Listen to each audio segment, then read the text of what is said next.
Aleluia. Boa noite, queridos. A graça e a paz do nosso Senhor e Salvador Jesus Cristo. Amém? Para mim é uma honra poder estar com vocês nessa noite. Eu sei que será uma noite abençoada.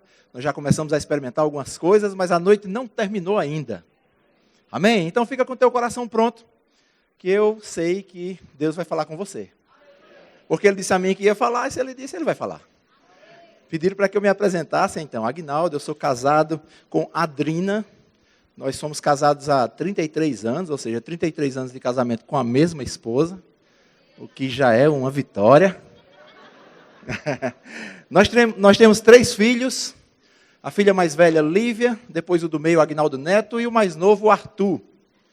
E minha esposa fala que sempre que eu for dar a lista da família, agora já tem que colocar na lista o pessoal que chegou depois. O pessoal que chegou depois é o seguinte: a minha filha arrumou um namorado, e a gente até acha que isso nunca vai acontecer com a gente, né? Então você que tem uma filha, eu gosto de dizer essa parte, te prepara, ele vai chegar. Engraçado que lá em casa, quando ele foi pedir para namorar com a minha filha, nós combinamos, eu e os meus filhos, todo mundo vestiu o kimono para recebê-lo, para saber até que ponto ele estava decidido no que ele queria. Mas estava. Estava e casou. E aí o meu filho mais novo casou também. Aí tem que entrar na fila, na lista das pessoas, esse meu genro, por nome Marconi Júnior, e entra também a minha nora, que é a Letícia. E o que é interessante nisso tudo, não é que seja um espírito de vingança, entenda bem. Sei que você é espiritual, vai entender o que eu estou dizendo. Você tem uma filha, vem um rapaz e rouba sua filha, leva. Mas eu tenho 2 filhos. E aí, né? Vai roubar alguém aí, né? Eu até nem gosto muito de falar sobre isso, porque o meu filho mais novo casou com a filha de Guto. Então isso não é para se divulgar. Quem está filmando aí, por favor, corta essa parte. Mas é isso, essa é a minha família. Eu sou grato a Deus pela minha família. Sabe, queridos, a minha família é o que eu tenho de mais importante na minha vida aqui na terra. Amém?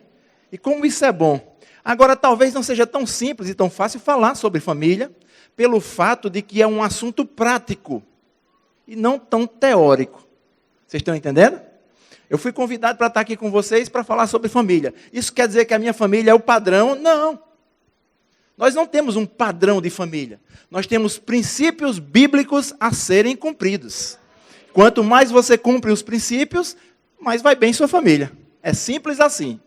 Amém? Você que é filho, que está aqui, a Bíblia diz, por exemplo, que se você honrar os seus pais, os seus dias vão se prolongar. Então o que é que tem que ser feito se você quer que seus dias se prolonguem? Honra seus pais, acabou, isso é princípio. Não tem o que discutir. Pais, a Bíblia diz que você deve ensinar o seu filho no caminho onde ele deve andar. E mesmo quando ele cresça, não vai se desviar daquele caminho que você ensinou. No caminho quer dizer você e ele. Não quer dizer mostrar, olha, meu filho, o caminho é aquele. Meu filho, vá para a igreja, que a igreja é muito bom. Não, eu vou com ele para a igreja. Eu mostro o caminho andando com ele no caminho. Isso é princípio. Se eu cumpro os princípios, certamente eu vou receber de Deus aquilo que Ele promete na sua palavra. Amém? Eu queria, antes de tudo, também trazer um esclarecimento para vocês. Nós que somos da Paraíba, e eu sou de uma cidade do interior da Paraíba, ou seja, é mais legítimo ainda o paraibano, a gente tem uma forma de falar.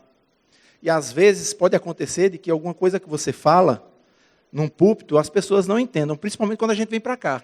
E a grande vergonha que eu passei na minha vida foi aqui em Bauru.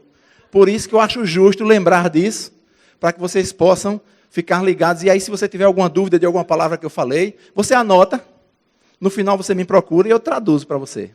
Tá bom? Mas eu vim para aqui na época que foram implantar o primeiro encontro de casais da igreja de Bauru. Foi até num local aqui próximo, aqui na rua mesmo. E eu lembro que eu fui dar uma palestra, e num determinado momento da palestra, eu precisava dizer algo que era particular ao começo do dia. E eu precisava falar como é que a minha esposa acordava. E eu disse que todos os dias ela acordava assanhada. E teve essa reação. E eu disse, foi que eu disse demais? Eu pensei, foi que eu falei demais? Porque, na verdade, assanhado aqui para vocês é afogueado, né? Lá na Paraíba é só um cabelo que está fora do lugar. Assanhada, o cabelo fora do lugar. Então a gente pode se deparar com algumas coisas desse tipo. E se houver dúvida, Não levanta a mão para não atrapalhar o culto, mas você anota e depois a gente conversa sobre isso, tá bom? É porque o que para você é axila, para mim é sovaco. Então a gente pode se deparar com essas coisas. Vamos lá. Eu queria começar fazendo um testezinho com vocês, que eu achei bem interessante. Eu vi um ministro fazer isso e eu achei bem legal. E quando ele fez esse teste para o público, ele disse bem assim, ele disse, vamos supor que vocês estão num culto como esse, e tem um determinado momento do culto que o culto fica muito fervoroso. Fervoroso, todo mundo se levanta, começa a dançar no espírito, começa a correr, mas aí, isso é uma suposição, tá bom? Ok?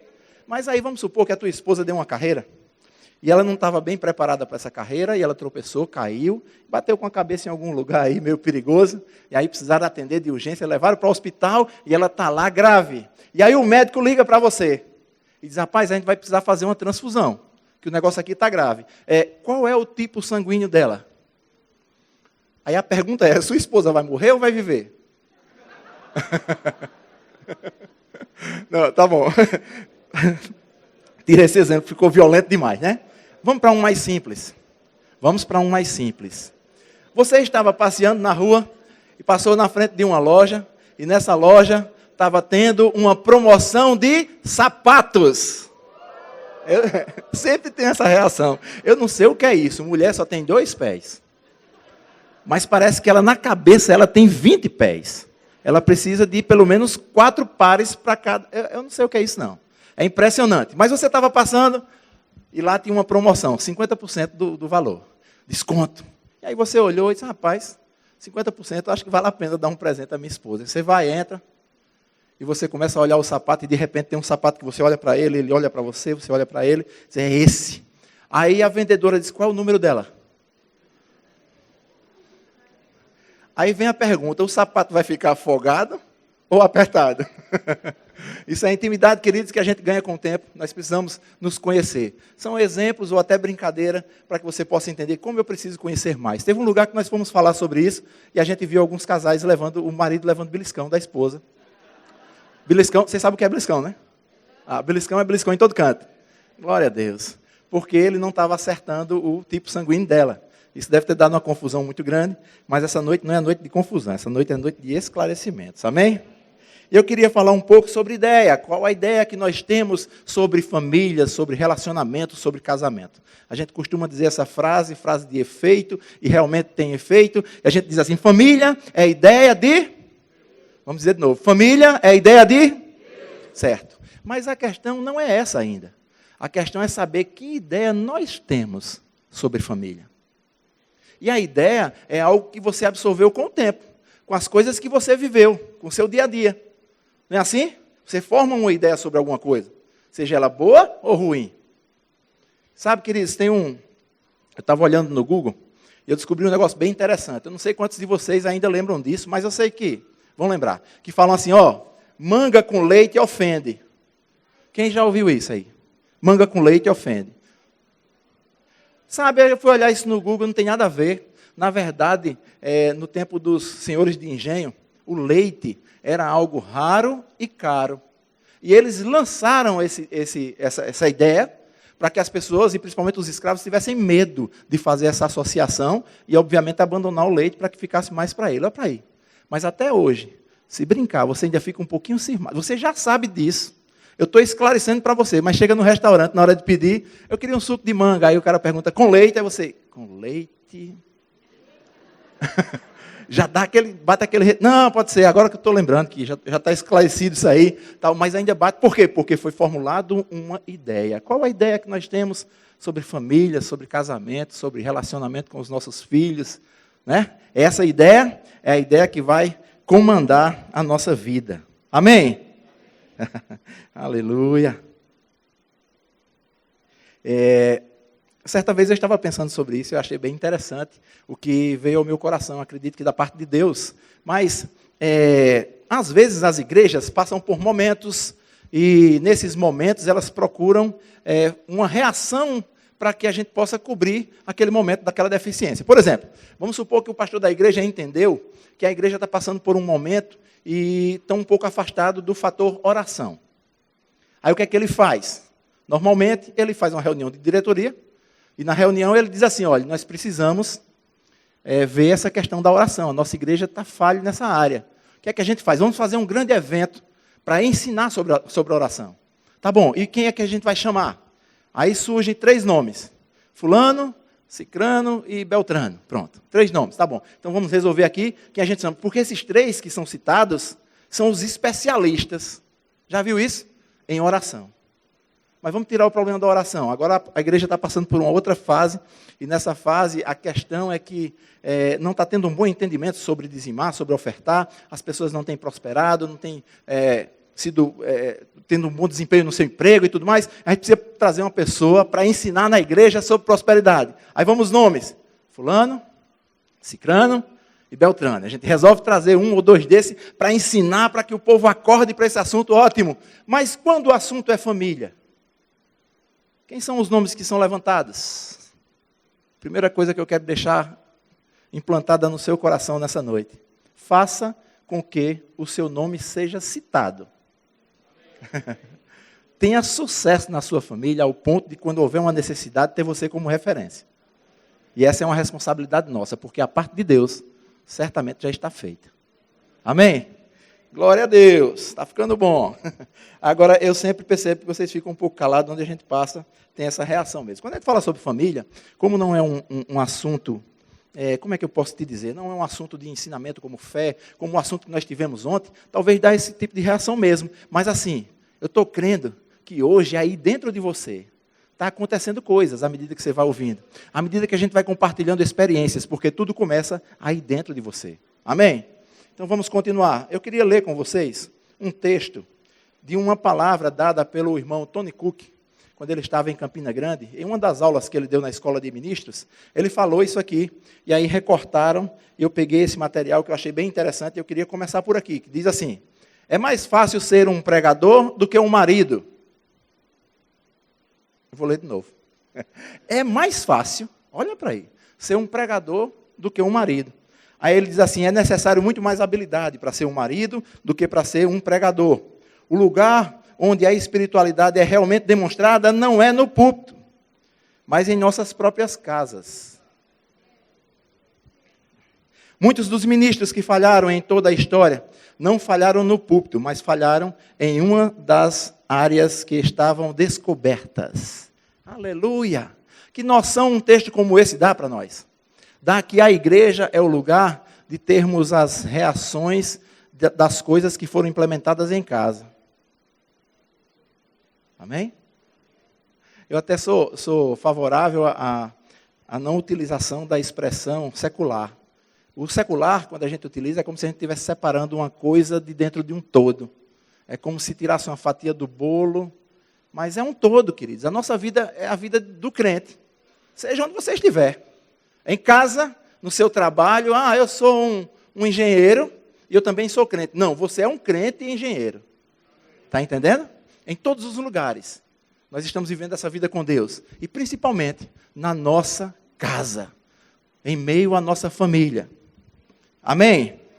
Então, esse texto que eu li para vocês fala sobre essa questão da deficiência em algumas áreas. E eu comecei a pensar o que nós poderíamos compartilhar nessa noite. Na verdade, essa ministração nós já utilizamos em uma conferência de ministros no Sudeste. E eu achei por bem falar um pouco sobre ela também nessa noite com vocês. E a primeira área que eu queria falar para vocês é como está o nosso relacionamento em casa. Com a nossa esposa, com os nossos filhos. Amém? Você tem que fazer da sua casa o melhor lugar do mundo. Você viaja, você vai ministrar em lugares maravilhosos, fica naqueles hotéis, estrela, não tem nem como contar. Mas o melhor lugar é em casa, queridos. Porque na nossa casa, nós temos um lar, e não apenas um lugar de uma boa cama, mas nós temos a nossa família, aquele lugar aconchegante, independente da coisa material em si. Mas o hotel que eu fui era uma coisa extraordinária. Você estava só? Estava. Então faltou muita coisa. Não é assim?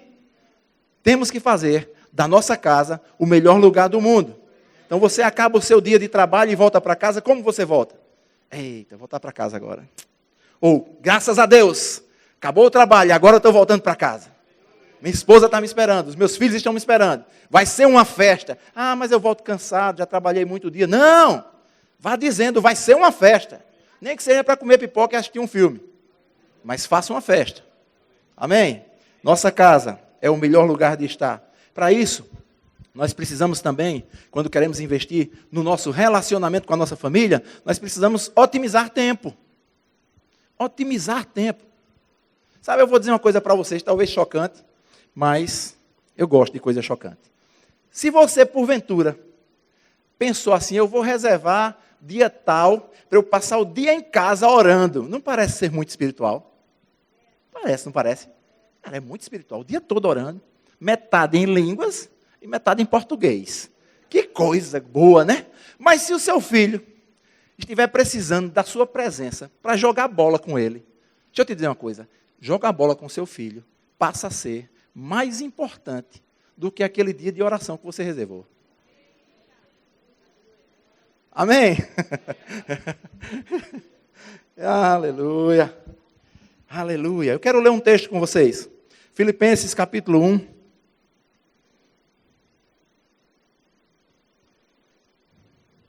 A partir do verso 20.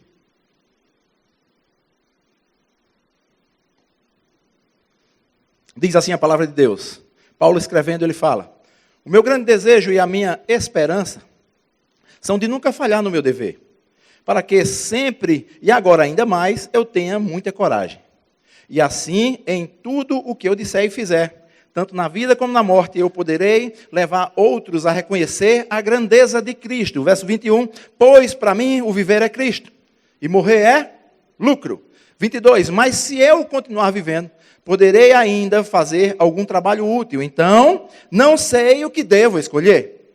Dá uma pausazinha, só olha para mim, depois a gente vai voltar para o texto. Paulo estava em dúvida no que escolher.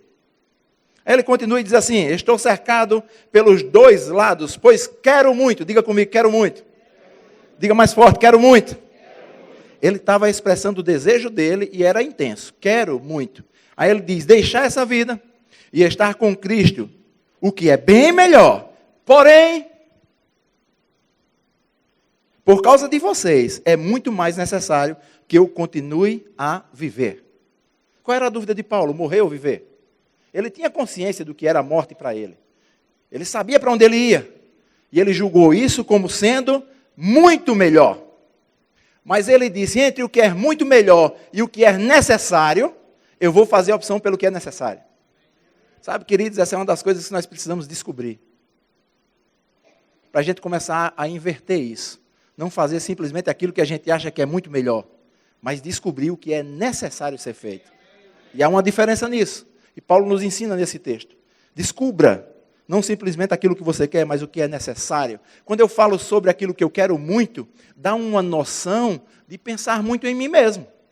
Mas quando eu falo sobre aquilo que é necessário, dá uma noção de que eu estou pensando nas pessoas. E nós que somos os líderes das famílias, os maridos, os pais, nós temos uma responsabilidade com relação a isso. Deus nos colocou em um local de responsabilidade. Amém? Onde estão os maridos aí responsáveis? Está falando sobre você. E para isso, para esse relacionamento na minha família, eu preciso fazer investimentos. Investimentos. E eu lembro bem que, quando eu comecei a namorar com a Adrina, na verdade nós namoramos 4 meses. E depois que a gente namorou esses 4 meses, nós fugimos. Fugimos é um termo desconhecido para vocês, porque hoje ele foi substituído por ficou. Não tem o ficou, fulano ficou com não sei quem. Então isso era o fugir de antigamente. Só que o fugir de antigamente era o seguinte, você pegava a namorada, você queria casar com ela, mas os pais não queriam. O que é que você fazia? Você fugia, sumia. 1 dia ou 2, ficavam as famílias desesperadas procurando por você, depois você voltava com a noiva sem ser virgem mais. Ou seja, agora eu assumi um compromisso, agora vai ter que fazer casar. E casava-se normalmente com o sogro, com um revólver na cintura, tinha todas essas coisas, né? Então eu sou desse tempo. E lá na Paraíba isso era muito aguçado. Então, 4 meses de namoro, em seguida a gente fugiu. Mas aí eu fico lembrando dos investimentos que eram feitos. Apesar de ter sido só 4 meses de namoro, mas quanto investimento a gente fazia. Sabe uma das coisas que eu me lembro? Teve um dia que eu cismei, eu preciso dar um presente à minha namorada. Que presente eu vou dar? Aí eu pensei, o que é que mulher gosta? Além de sapatos. Rosa. Mulher gosta de rosa. E aí eu, na minha criatividade, eu vou na rua, vou comprar uma rosa, vou dar, e essa noite vai ser algo tremendo, porque ela vai ganhar uma rosa. E aí, no meio do pensamento, eu pensei assim, se eu der uma rosa natural, ela vai durar um tempo, mas vai murchar, e vai se acabar. Sabe de uma coisa? Vou comprar uma de plástico. Parece inteligente, né? Essa é a diferença entre o homem e a mulher. O homem é prático, o homem pensa mais além, né? A de plástico ela vai botar, a gente vai estar velhinho, ela vai estar olhando. Essa rosa eu ganhei quando a gente namorava. E eu comprei uma rosa vermelha, e eu achava bonito porque além de vermelha ela tinha uns detalhezinhos, uns pontinhos pretos, que eu achava legal, mas aquilo era cocô de mosca. Depois a gente descobriu. E eu dei esse presente à minha esposa, à minha namorada na época, e foi um dos presentes mais tristes que ela recebeu na vida. Ela disse que por pouco não acabou o namoro por causa do presente. Olha qual era a minha intenção, e olha o que foi que ia resultando. Né? Mas eu estava fazendo alguma coisa. Eu estava me movimentando, queridos. Não é assim? Parece que com o tempo a gente esquece isso. A gente perde esse interesse dessa conquista. Porque eu tenho 33 anos de casados e a gente ainda está conquistando coisa. A gente ainda está passando fases, momentos, não é assim? E as pessoas do mundo dizem o seguinte, as fases do casamento. Tem a crise dos 3 anos, a crise dos 5 anos, a crise de não sei o de quê. Botaram isso na cabeça e o cara vai chegando na data, vai começando a se preocupar. A crise vai chegar mesmo, ó. Está completando a data que disseram que vai ter uma crise. Vai pensando assim que vai acontecer mesmo. Ó, o meu filho, eu só tenho mais um filho em casa. Mas está saindo, graças a Deus. E disseram a mim, você vai entrar na síndrome do ninho vazio. Já ouviram falar sobre isso? Eu digo, que conversa, eu estava pensando, eu sozinho com minha mulher, a gente vai entrar na síndrome da lua de mel. Mas o povo, ou pelo menos das tentativas. E o povo estava dizendo, vai ser a síndrome do ninho vazio. Que conversa. Mas é isso, essas fases, os investimentos que eram feitos, queridos. Eu lembro quando eu saía para namorar, quando eu ia me preparar para namorar, me arrumar. Arrumar vale aqui? Arrumar? Se vestir bem legalzinho e tal. Isso. Quando eu ia fazer isso, para ir para a casa dela, rapaz, eu tomava aquele banho, escovava os dentes, que só faltava arrancar um pedaço da gengiva. Por quê? Porque você queria chegar com um hálito bom. Com o tempo a gente esquece isso. Tem dia que você dá bom dia, ela acha que você comeu um urubu no sonho.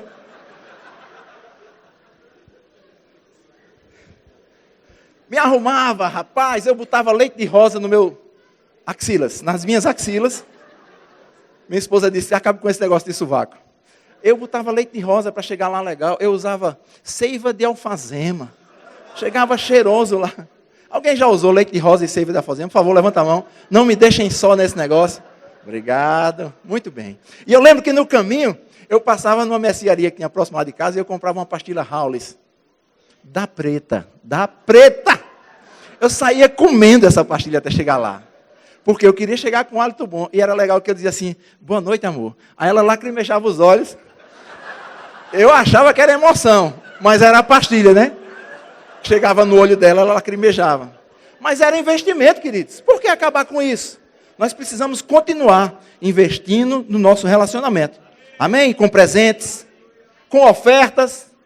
Ihu! Depois a gente racha, esposas. Ó, é o seguinte. A gente é tão animado para dar oferta na igreja. A gente chega para um irmão, Deus direcionou, né? Você sente mesmo no coração. Mas parece que quando é para a esposa, você não sente, não. Fica insensível. Eu vou dizer uma coisa para você. Você não está dando oferta em casa para sua esposa e seus filhos. A que está saindo lá para fora, tem que esperar um pouquinho, rapaz. Começa em casa. Paga lá uma escovinha. Ela gosta disso. Escovinha Califórnia. Tem essa, não? Teve um tempo que eu... Tem mais não? Já venceu essa, né? Mas teve um tempo que eu pagava esses negócios aí, rapaz. Essas escovinhas. Hoje tem outro nome aí. Mas faz isso, cuida dela, ela gosta disso. Afinal de contas, quando você chegar em casa, você não quer ela bem cuidada para você? Então invista. Como é que você quer ter retorno de uma coisa que você não está investindo? Relacionamento em casa vai ser o sucesso para a sua vida em tudo, queridos. Relacionamento familiar está para o evangelho, como esse alicerce do prédio está para esse prédio aqui. Você nem está vendo. Até porque a igreja nem precisa ver isso. É você, sua esposa e seus filhos em casa. Mas ele é tão importante que ele sustenta tudo. Um bom relacionamento familiar sustenta tudo na sua vida. Amém? Glória a Deus. Invista também na vida dos seus filhos. Invista mesmo. Chama para perto. Conquista teu filho para ele ser teu amigo.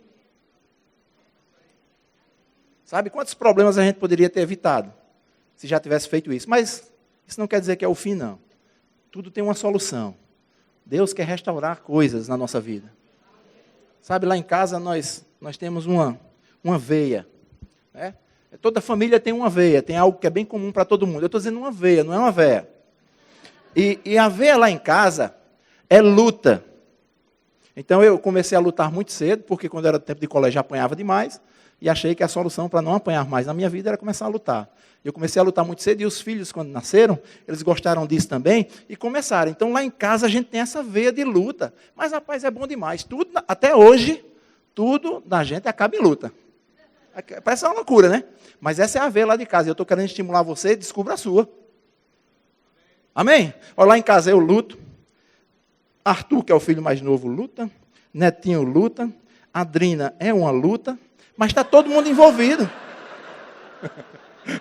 Está todo mundo envolvido. Descubra a veia da sua casa. E vai naquela onda mesmo. Junta todo mundo. Rapaz, se for balé, compra uma sapatilha. Mas faça alguma coisa. A gente precisa criar essa liga, esse relacionamento em casa. Nós trabalhamos todos hoje lá no ministério. Eu e os meus 2 filhos. Eles são grandes assim, do meu tamanho, até maior. E quando a gente vai se abraçar, apenas por um cumprimento, aí já tem um pegando na mão do outro e dobrando um pouquinho para trás. Poucas pessoas percebem isso, mas faz parte do dia a dia da gente. E como é bom. Eles hoje lembram da infância deles como sendo uma época muito boa. Nós quebramos por muitas vezes a cama do quarto de casal. Porque a gente ia lutar lá em cima e no balanço da cama quebrava o pé da cama. E aí depois vinha a lutadora mó, que era a Adrina, corria atrás da gente e a gente corria, porque essa não dá para lutar, né? Até porque ela usa uns golpes baixos, mas isso não é o caso. No meio desse relacionamento, nós temos que entender o seguinte, que os nossos filhos vão ser, amanhã, o que eles estão vendo na nossa vida hoje. Ou seja, o seu filho é hoje o que ele viu ontem. Amém? Tem um exemplo que eu gosto de falar sempre, e até já descobri que tem pessoas que fazem a mesma coisa, mas um certo dia eu estava me organizando para ir para a igreja, e quando eu estava ajeitando a camisa, né? E aí é um segredo que eu vou compartilhar com vocês, eu coloquei a camisa, eu coloco sempre a camisa por dentro da cueca. Porque dá mais segurança, né? Você tem a segurança da cueca segurando a camisa, da calça e do cinto. São 3 pessoas agindo para você não fazer assim e não ter aquele perigo de ficar saindo, né? Parece um negócio meio doido, mas assim, na Paraíba é assim. E quando eu estava me arrumando, o meu filho passou no quarto. E ele olhou para mim, eu vi que ele estava olhando para mim, ele era bem pequenininho. Alguns dias depois, a gente estava se arrumando novamente para ir para a igreja, e eu passei no quarto dele. E o que é que ele estava fazendo? Colocando a camisa dele por dentro da cueca. E puxando aqui embaixo, e eu olhando, rapaz, que coisa. Ele me viu fazendo, e ele está fazendo também. Ele te viu fazendo, está fazendo também. Ele te ouviu falar, está falando também. Amém? Sabe, pais, vocês são os heróis dos seus filhos. Super-homem é apenas um homem indeciso, que não sabe o que quer, que é capaz de colocar a cueca por cima da calça. Mas você é o herói dele. Sabe, eu lembro na época que eu ia buscar os meus filhos no colégio, e eu gostava de usar umas camisas que falavam da nossa academia, tal, jiu-jitsu, tal, essas coisas todas. E aí, quando eu ia buscar, eles já estavam na porta, mas quando eu chegava, eles faziam questão de dizer, rapaz, eu tenho que ir lá dentro, vamos comigo, pai? Eu sabia o que era. Eu sabia, ele queria se amostrar. E ele andava pegado na minha mão, olhava os colegas assim, olhava e fazia. Como quem diz, ó, meu pai aí. É o herói. É o herói. Você é o herói do seu filho. E isso é relacionamento. Em relacionamento você desenvolve, queridos. Você precisa se esforçar para isso. Otimizando o seu tempo. Fazendo a coisa certa no momento certo. Ah, mas a minha vida está muito corrida. Então você precisa rever algumas coisas. Eu lembro que tem época da nossa vida que a gente pega pelo menos eu já fiz isso muito. Rapaz, eu vou organizar meu dia. Aí eu colocava lá, de tal hora a tal hora. Aí eu vou dormir. De tal hora a tal hora eu vou estudar. Tal hora, a gente organiza tudo, e é engraçado que a gente organiza, parece que no segundo dia já não cumpre mais aquilo, já não sabe mais nem onde está aquele papel, acabou, se atrapalhou tudo, porque a questão é como você vai aproveitar o seu tempo, o que tem na mão para fazer agora. Quando a gente acabar aqui o culto, você vai voltar, talvez, para ir em algum restaurante, alguma coisa para lanchar, mas depois você vai para casa, você vai voltar para o seu ambiente, e agora o que fazer? Eu vou te dizer, se você tem filhos, convida ele para sentar no teu colo, como você fazia antigamente. Se você tem filhos, ou chega para a tua esposa também e diz, eu hoje de noite queria só dizer uma coisa para você, eu te amo. Você não sabe o tamanho ou a diferença que isso pode fazer. Um abraço. Quanta falta, às vezes, os nossos filhos estão tendo apenas de um abraço.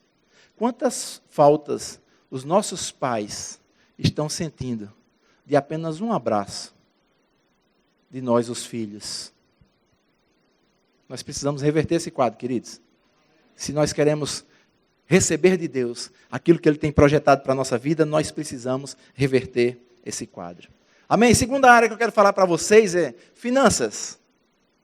Já viu como isso é importante no casamento e na vida familiar? É muito importante. Mas eu quero te dizer uma coisa, você pode ser o melhor administrador do mundo, que coisa boa. Bom você estar aqui na igreja, ajude seu pastor. Você pode ser coach, eita glória, mas tem um fundamento que vem antes de ser esperto para organizar as finanças. Presta bem atenção no que eu vou te dizer. E o fundamento é saber lidar com qualquer situação. Amém? Saber lidar com qualquer situação. Se eu tenho muito ou se eu tenho pouco. Como eu reajo? Porque às vezes o nosso problema não é o problema. Às vezes o nosso problema é como a gente reage diante dos problemas. Tem um pastor amigo meu, que ele dá palestras lá em João Pessoa para casais, e é bem interessante, que ele começa normalmente a palestra dizendo o seguinte, uma vez me perguntaram, ele falando, né, se eu já tive vontade de me separar da esposa. Aí ele só de separar não, mas de matá-la eu já tive muitas vezes. Ele brinca assim só para dizer, nós temos problemas também, mas o nosso problema não é o problema, é como eu me comporto diante do problema. E às vezes finança é um problema. E o nosso comportamento às vezes é desesperador, de reclamar, de murmurar, e essa é a grande questão. Para isso, eu quero ler com você mais um texto de Filipenses. Por favor, abra comigo Filipenses capítulo 4, a partir do verso 10.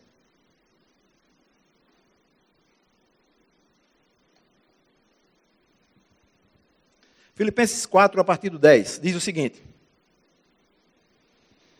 Paulo está dando uma receita de como viver segundo o projeto de Deus para você e para a sua família. Ele diz o seguinte, na minha vida, em união com o Senhor, fiquei muito alegre, porque vocês mostraram de novo o cuidado que tem por mim. Ele falava sobre ofertas que ele estava recebendo. Aí ele diz, não quero dizer que vocês tivessem deixado de cuidar de mim. É que não tiveram a oportunidade de mostrar esse cuidado. Não estou dizendo isso por me sentir abandonado. Aí ele diz, pois eu aprendi a estar satisfeito com o que eu tenho. Agora levante sua cabeça e olhe para mim. Primeira lição de Paulo, de como a gente se relacionar com os problemas, seja de ordem financeira ou qualquer um outro. Ele aqui falava sobre isso. Eu aprendi a estar satisfeito com o que eu tenho. Sabe, queridos, há uma necessidade de coração grato pelo que você tem. Você precisa ser grato a Deus pelo que você tem. Embora você tenha projeto de coisas novas. O fato de estar satisfeito com o que você tem não elimina os seus projetos para as coisas novas. Mas, para alcançar as coisas novas, você tem que começar sendo grato pelo que você tem. Ah, pastor, você está dizendo isso, mas você não sabe, rapaz. Eu vou para a igreja, é um sufoco, rapaz. Eu tenho que pegar o ônibus e é muita gente, é tanta coisa, tal. Não, não é essa a reação. A reação é, pai, muito obrigado, porque você tem me dado condições de chegar na igreja. É a mesma pessoa. É a mesma situação. A questão é de como você enxerga isso. Tem um pastor amigo nosso que deu um exemplo, que uma vez ele comprou um carro para a mãe dele. E ele comprou esse carro em 36 parcelas. Presta atenção nessa conversa. 36 parcelas. E todo dia do vencimento, ele ia na casa da mãe dele, pegava o carnê, ia lá pagar a parcela e voltava e devolvia o carnê para ela. Porque ele tinha dado um carro a ela. E um certo dia ele foi, pegou o carnê para pagar a prestação de número 30. Quantas parcelas era o carro? Estão prestando atenção, muito bem.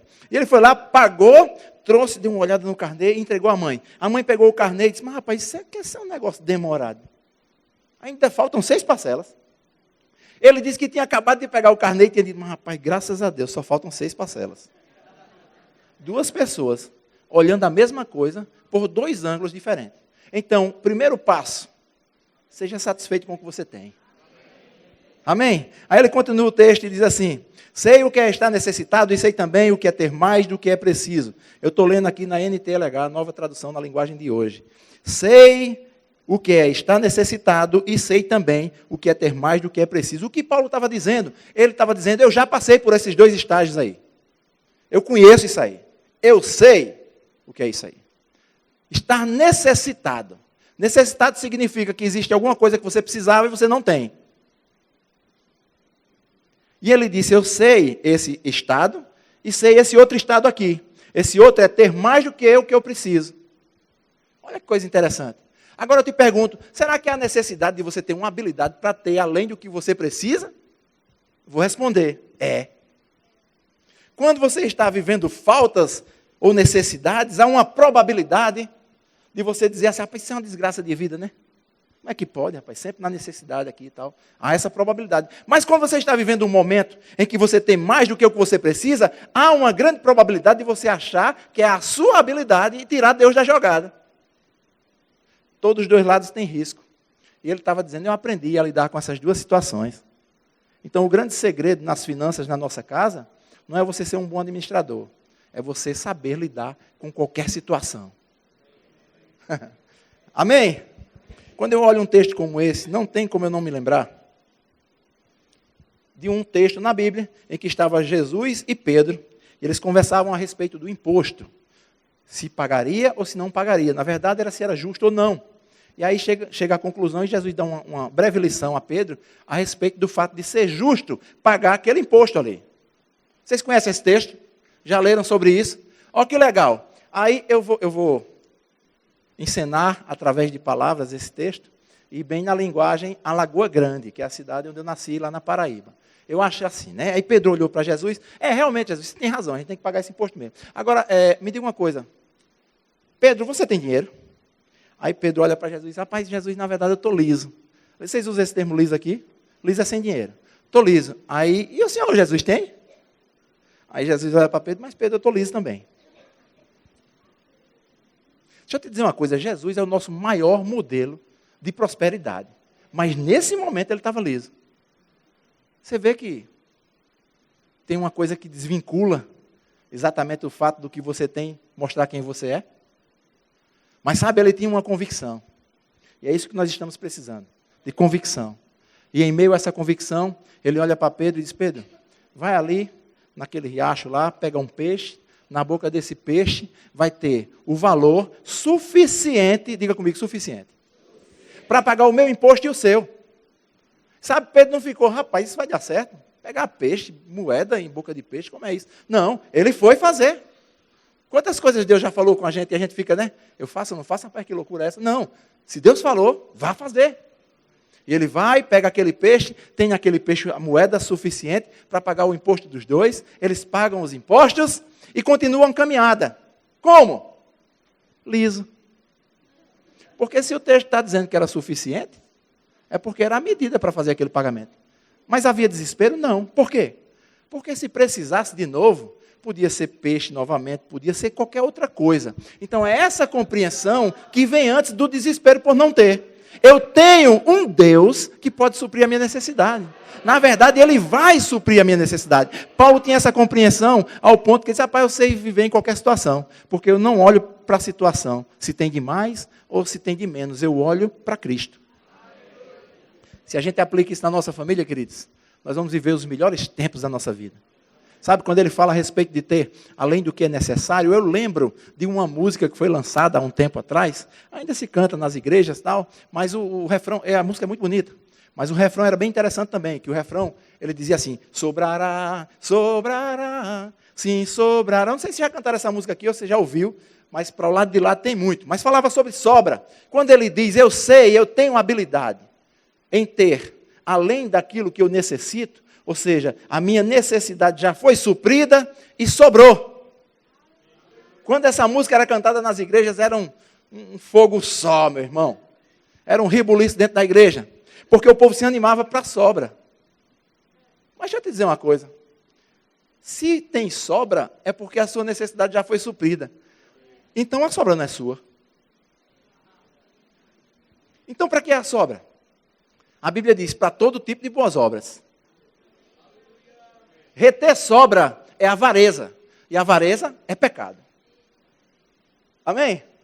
Tem um texto na Bíblia que diz assim: o que muito plantou, não sobrou. E o que pouco plantou, não faltou. O que ele estava falando? Estava falando que eles comungaram da mesma ideia. E aquele que plantou muito ajudou o que plantou pouco. Por isso que não faltou para ele.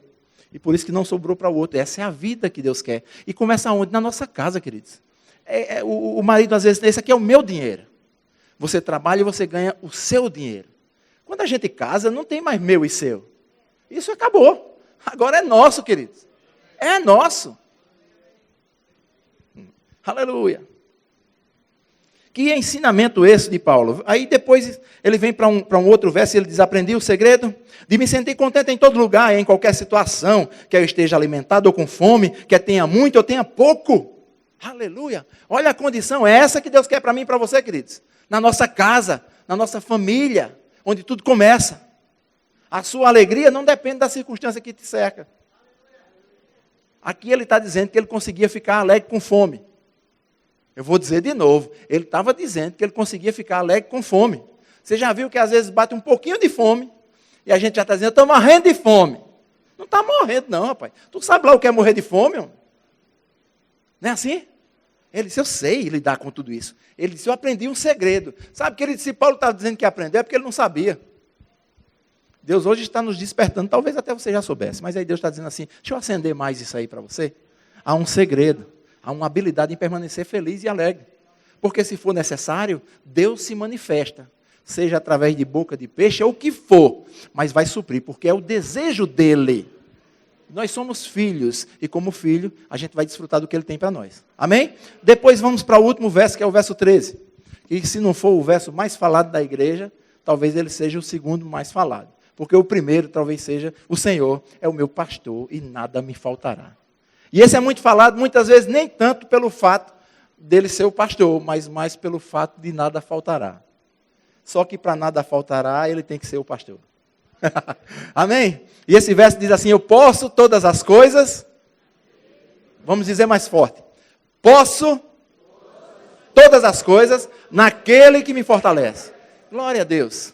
Certa vez eu estava na igreja, em uma igreja que eu congregava, que hoje o pastor é um amigo meu, e eu não vou dizer quem é, mas ele está logo aqui na minha frente.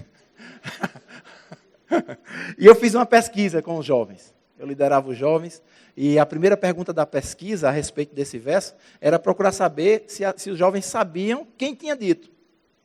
E essa era a pergunta: quem disse isso? Posso todas as coisas naquele que me fortalece. Aí uns disseram: foi Paulo. Eu digo: boa. Aí outros disseram: foi Pedro. E outros disseram: uma coisa bonita dessa só pode ter sido Jesus. A segunda pergunta da minha pesquisa era: em que condição ele disse isso? Por que ele disse isso? Mas vê só, se o cara não sabe nem quem disse, como é que ele vai saber por que ele disse? Aí você vai ver um texto como esse, e essa versão que eu estou lendo para vocês, que é a NTLH, esse posso todas as coisas naquele que me fortalece, está escrito assim: com a força que Cristo me dá, eu posso enfrentar qualquer situação.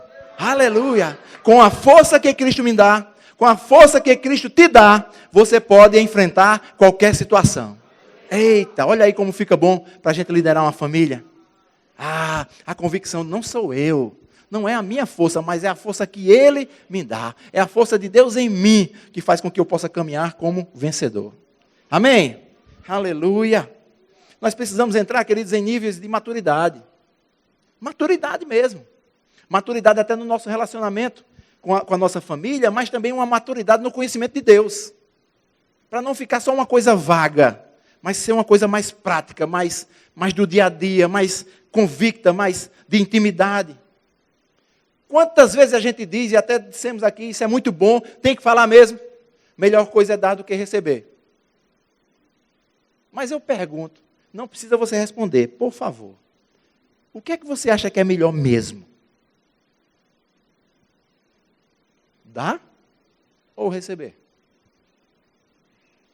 Sabe, certo dia nós estávamos em um evento, e nesse evento teve um testemunho, e o testemunho dessa pessoa, ele falava o seguinte: que ele tinha uma conta para pagar na segunda-feira. Já ouviram essa história? Ou já passaram por isso? A tal da segunda-feira é o dia mais querido, porque as contas vencem na segunda a gente inventa de começar um regime, tudo é na segunda. Mas ele tinha uma conta para pagar na segunda, e ele não tinha o dinheiro. E ele estava no hotel, e lá nesse hotel alguém foi lá na porta, bateu na porta. E ele foi se vestir para correr, para ver quem era que estava batendo. Quando ele chegou na porta, não tinha mais ninguém. Não era anjo, não era alma, alguém bateu na porta. E ele olha para baixo, tem um envelope que jogaram por baixo da porta. E ele pega esse envelope, ele abre o envelope. Dentro do envelope tem um valor. E era exatamente o valor que ele precisava para pagar aquela conta do dia seguinte. Glória a Deus, que coisa boa, né? Mas, deixa eu te dizer uma coisa. Tu sabe quem é o sujeito dessa história? O que ninguém falou sobre ele, que ninguém nem sabe quem é ele. É o que botou o envelope. Porque a melhor coisa é dar do que receber, queridos. É essa a maturidade que Deus quer da nossa vida. Aquela alegria que a gente tem quando recebe, ela tem que ser inferior à que a gente tem quando dá. Então, onde é que eu começo a dar? Onde é que eu começo a plantar, a investir? Na minha casa, com a minha esposa, com os meus filhos. Essa é a consciência, queridos. Amém? Aleluia. Aleluia. Deixa eu te dizer uma coisa. Eu vejo a nossa vida familiar como um barco que está no mar. E esse barco está lá no mar e ele é barco. Mas ele está ancorado. E sabe, são várias correntes e várias âncoras. O que Deus quer nesse tempo é que a gente dê uma paradinha em algumas coisas e comece a observar o que está segurando a nossa vida familiar. E a gente vai todos os dias detectar alguma coisa. Rapaz, tem essa parte aqui. Isso aqui está errado. Então vamos tirar essa âncora, botar em cima do barco. E a gente vai fazendo isso, daqui a pouco seu barco está livre. E agora tem um vento que você não sabe de onde vem nem para onde vai. Esse vento é o sopro de Deus. E ele vai conduzir. Porque o barco não foi feito para ficar parado. Ele foi feito para colocar no mar e ser conduzido. Amém? E é isso que nós precisamos fazer. É nisso que nós precisamos investir. Você pode ser o melhor cantor da igreja. Você pode ser o melhor tocador da igreja. Você pode ser o melhor pregador da igreja. Mas se as coisas não vão bem na sua casa, eu vou te dar um conselho. Suspende o que você está fazendo e vai se organizar em casa. Parece ser pesado, né? Mas é fato. É fato. Conta-se uma história de uma mulher que chegou na igreja com um caminhão, com toda a sua mudança. Todas as coisas que ela tem em casa. E o pastor vai atender, e ela diz, pastor, eu vim morar aqui na igreja. E ele pergunta, por que você vem morar na igreja? A igreja não é lugar de morar. A igreja é o lugar da gente cultuar. Aí ela diz, eu queria morar aqui, porque aqui na igreja meu marido é uma bênção.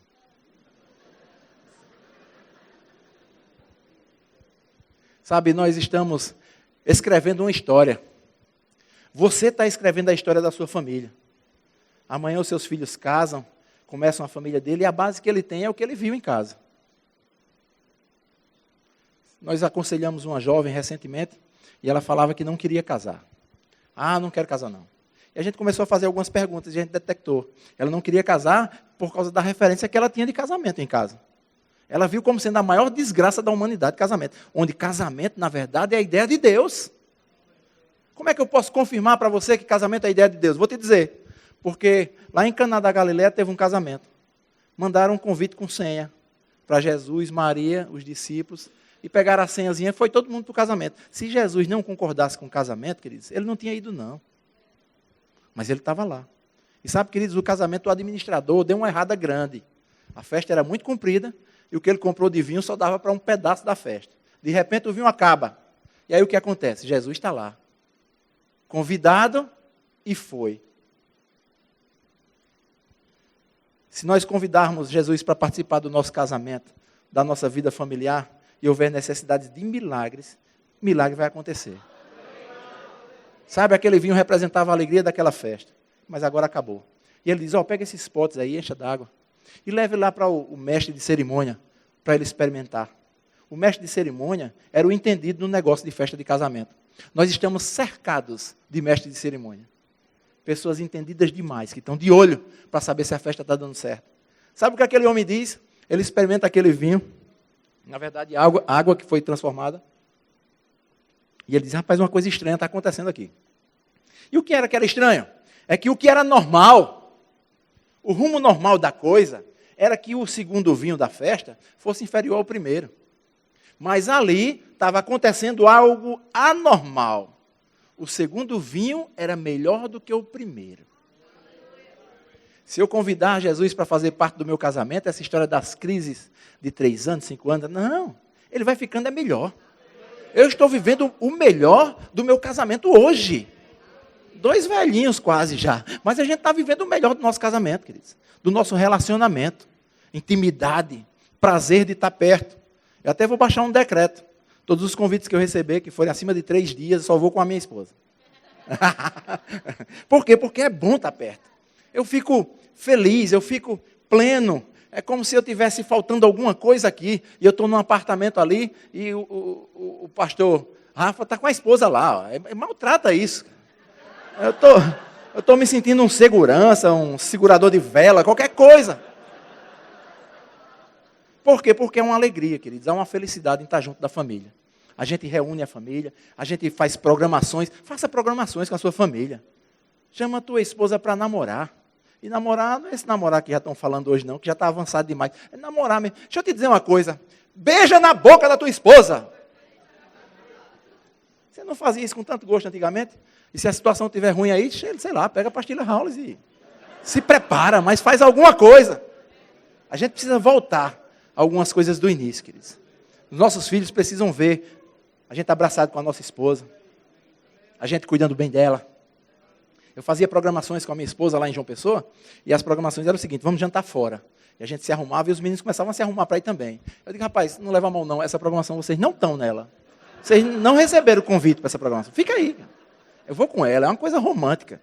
Aí você pode pensar, mas rapaz, nem sempre a gente está com dinheiro para sair para jantar. Eu também já passei por isso. Eu sei o que é estar necessitado e sei também o que é ter mais do que é preciso. E a gente fazia pipoca. Queridos, pipoca deve custar em torno de R$ 1,50, R$ 1,90 o pacote. E faz muita pipoca. Pipoca com sal. Sal, 50 centavos. Faz a soma aí. Olha o gasto. Mas é divertido. É divertido estar lá. A gente sentava num canto lá na pracinha e ficava lá comendo pipoca e conversando, queridos. Acho que as pessoas passavam e disseram, isso aí não pode ser a esposa dele não, porque hoje em dia ninguém vê isso não. O rumo do normal é outro. Mas sabe, queridos, um dia eu convidei Jesus para participar do meu casamento. Aí ele veio para a festa, queridos. E ele fez milagres na minha vida familiar. E agora eu estou experimentando o vinho melhor. E sabe qual é a minha expectativa? Que o vinho amanhã vai ser melhor do que o de hoje. Aleluia, faça isso. Faça com que a sua vida a cada dia seja melhor. Tenha essa expectativa no seu coração. Hoje está melhor do que ontem e pior do que amanhã. Vou dizer de novo, porque falando rápido você fica sem entender. Hoje está melhor do que ontem e pior do que amanhã, porque já há uma expectativa que o meu dia de amanhã vai ser melhor do que o de hoje. Amém?